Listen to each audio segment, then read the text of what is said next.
ឧត្តមសេនីយ៍អ៊ូគ្រីសប៊ុនតាណិនមេបញ្ជាការកម្ពុជារបស់ប្រទេសថៃបានប្រកាសថាកងកម្លាំងប្រដាប់អាវុធថៃនឹងបន្តបោះសម្អាតមីនតាមបណ្ដោយព្រំដែនកម្ពុជារួមទាំងតំបន់ដែលមានមូលដ្ឋានយោធាខ្មែរឈរជើងផងដោយមិនអើពើនឹងការជំទាស់របស់កម្ពុជាទេ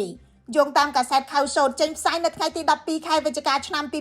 2025លោកអ៊ូគ្រីសបាននិយាយថាប្រតិបត្តិការដោះមីននេះដំបូងឡើយគ្របដណ្ដប់លើតំបន់សាកល្បងចំនួន5ហើយថៃនឹងបន្តពង្រីកដល់13តំបន់ដែលលាតសន្ធឹងលើខេត្តស្រះកែវសុរិន្ទបុរីរម្យឧបលរាជធានីនិងត្រាតតាមបណ្ដោយព្រំដែនប្រទេសកម្ពុជាឧត្តមសេនីយ៍រូបនេះបញ្ជាក់ថាថៃបានដោះមីនមួយរយៈហើយបើទោះបីជាភាគីកម្ពុជាចូលរួមឬមិនចូលក៏ដោយថៃនឹងបន្តការដោះមីននៅគ្រប់តំបន់ដែលខ្លួនបានកំណត់ថៃបានគូបញ្ជាក់ទៀតថាក្នុងចំណោមតំបន់ទាំងនោះមានមួយចំនួនមានមូលដ្ឋានយោធាកម្ពុជាឈរជើងក៏ប៉ុន្តែលោកអ៊ូគ្រីសនិយាយថាមូលដ្ឋានទាំងនោះមិនមែនជាឧបសគ្គសម្រាប់ការដោះមីនទេ